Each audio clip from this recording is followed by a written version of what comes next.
Hey everyone, it's the Miserable Movie Man, back again with another video. So, in addition to watching a ton of live action movies, I'm also a fan of animated movies, especially some of the old school ones. And this is my video on why I think Transformers the movie is the greatest animated movie of all time. Now, of course, I get that there are animated movies that have huge influence in the world in terms of their style, their content and everything. I mean, we can talk about the early Disney movies, Steamboat Willie. We can talk about some of the movies in the 70s that were famous, like The Fox and the Hound. We can even talk about the amazing Japanese anime that I grew up watching as a kid. So Japanese anime? Continue. Things like Akira or Ghost in the Shell, Princess Mononoke, Spirited Away. I mean, these are all really stunning movies and ones I think everyone should watch and enjoy. But for me, especially the time of my life that I was younger and into Transformers, seeing Transformers the movie on screen was for me one of the greatest animated experiences I've ever had, and I believe, at least for myself, it's the greatest animated movie of all time. So I'm going to get into it a little bit just to tell you my main reasons why I think this is an amazing movie to watch.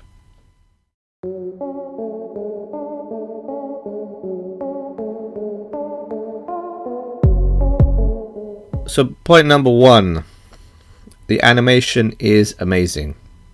Now, I made some comments on previous films at the start of the video, and yeah, there is very different styles. It's Disney. But when Transformers came out, it was clearly Japanese inspired, and it was using a Japanese studio to do the animation.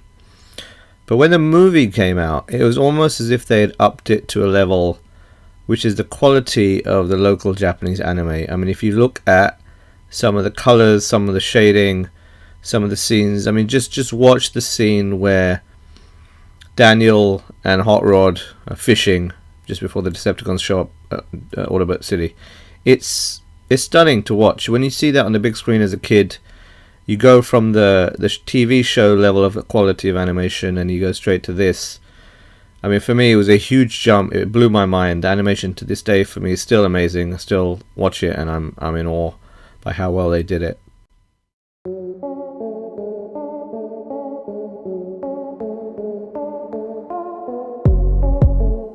Number two, the soundtrack is amazing. I mean, this for me was the Rocky soundtrack, but for kids. There's so many good tracks in it. It's so apt for the movie. It's one of the soundtracks that really fits every beat of the movie well. And of course, I mean, Stan Bush's The Touch was parodied a little bit in Boogie Nights. You got the touch! But I have the soundtrack on my personal devices. I listen to it regularly. I think even the instrumentals are stunning. I mean, Vince DiCola did it.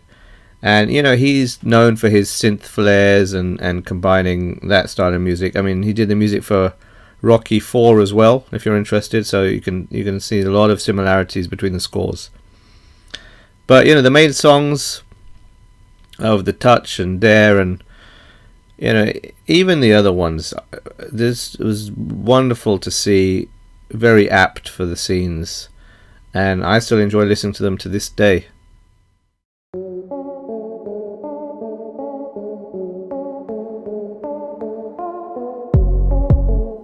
Number three, the death of Optimus Prime. Optimus! As a 10-year-old watching this film in the cinema in '86, and I have to say, I read that it got a limited cinema release. Didn't get into every country in the world, and certainly I think UK was one of the bigger release schedules for the movie. But watching Prime die was insane.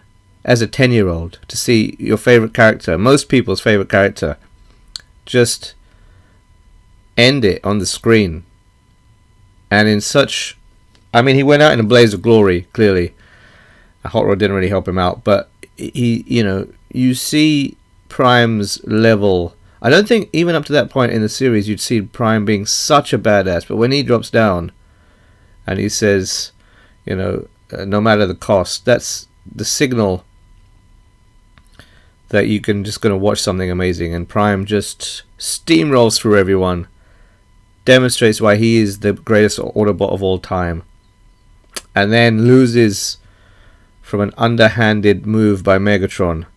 And then he dies. I mean, as kids in the cinema, this was traumatic for us. We'd never seen a main character die. There was the first time I've been in the cinema with kids, and there's a significant amount of crying in the cinema. The people were blubbering up. They were just having breakdowns. Even E.T.'s death, and of course he comes back, but E.T.'s death, at least for me when I was a kid, didn't have anywhere near the impact that Prime's death does on the screen. Kids are going insane. So it was a pretty heavy-hitting move for the animators to... I mean, they wanted to get rid of a lot of the characters to bring in the new toy line. But to get that level of high stakes, even in the first part of the movie, I mean, it happens just towards the end of Act 1, I would say, so it was stunning to watch. The Decepticons win. They destroy Autobot City, they kill Prime, the Autobots are on the run. I mean, these are some pretty heavy choices that you see on screen. Life and death stakes that people had never really experienced before as kids. So almost a big coming of age thing, a maturity thing to see characters dying. And we know that if you follow the series, Prime comes back, but... Of course he does. Seeing that on the screen was outstanding for me. Still a huge turning point in cinema for me. And little known fact, the folks that did Transformers movie also did a G.I. Joe movie, which to me wasn't very popular in the UK. We never really had G.I. Joe, watched G.I. Joe, but the reaction to Prime dying and Transformers movie came out first caused the folks who own the G.I. Joe franchise to do a 180 on their decision to kill off G.I. Joe. They were going to kill him off as well, apparently, but Prime dying caused such a reaction that they changed their plans for the G.I. Joe movie. So there you go.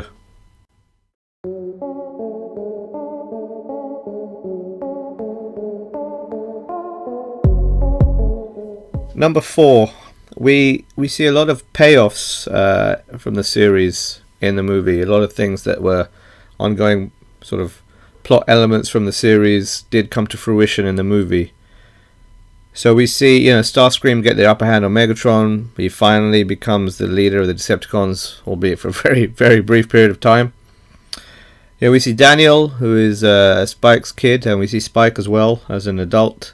He's grown up.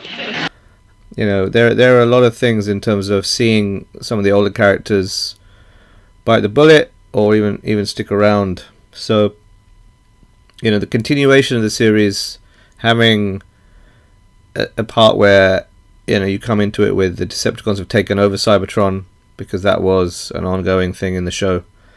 I mean, those were all really cool elements for me to see on the screen when they did the film.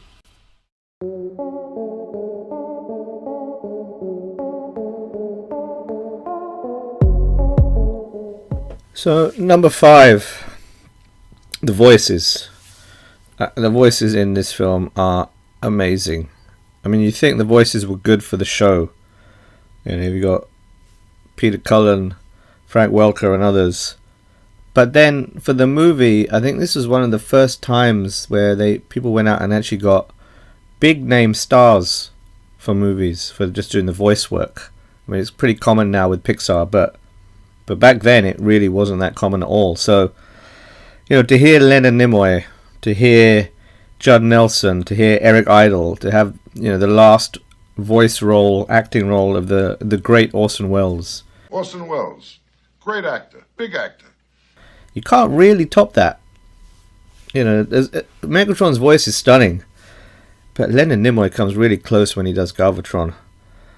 And then you have all of the original series voice actors too. So, the cast for the voices is superlative for me, just unparalleled. It really was a wonderful voice cast.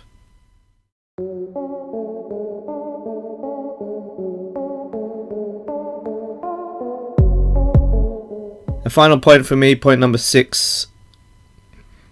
The expansion of the world, the Transformers world. We'd seen in the show some elements, but up to that point we were generally thinking that Transformers were the main robotic race in the universe. But then the film opens up with another world populated by robots. Who knew? And Unicron has a bit of a feast. You see the Junkions, you see the Quintessons, you see the Sharticons, you see so many Transformers. It just seems like a much bigger and broader world, just from the short time you see it during the movie and on screen. And then, of course, you have all the new characters. You have Galvatron and Hot Rod and Cup and all those folks. So, just the expansion of the world, bringing in new characters. Yeah, as I said before, they did it because they wanted a new toy line to sell more toys, but I thought they did it really well, and I thought just the expansion was great. When you see Unicron devouring folks, you're thinking, wow, this is a bit of a Death Star type of scenario, but then, of course, Unicron transforms into a giant robot. Giant robot? Yeah, giant robot. Wait, what? And the scene where, his hand smashes in to the planet is etched in my memory. So, what a cool thing to do to make Unicron transform. And of course the Grimlock tried to kick his butt, but that didn't work out as well as he wanted it to. So, the scale of the universe, the grandeur that they tried to portray was magnificent to me.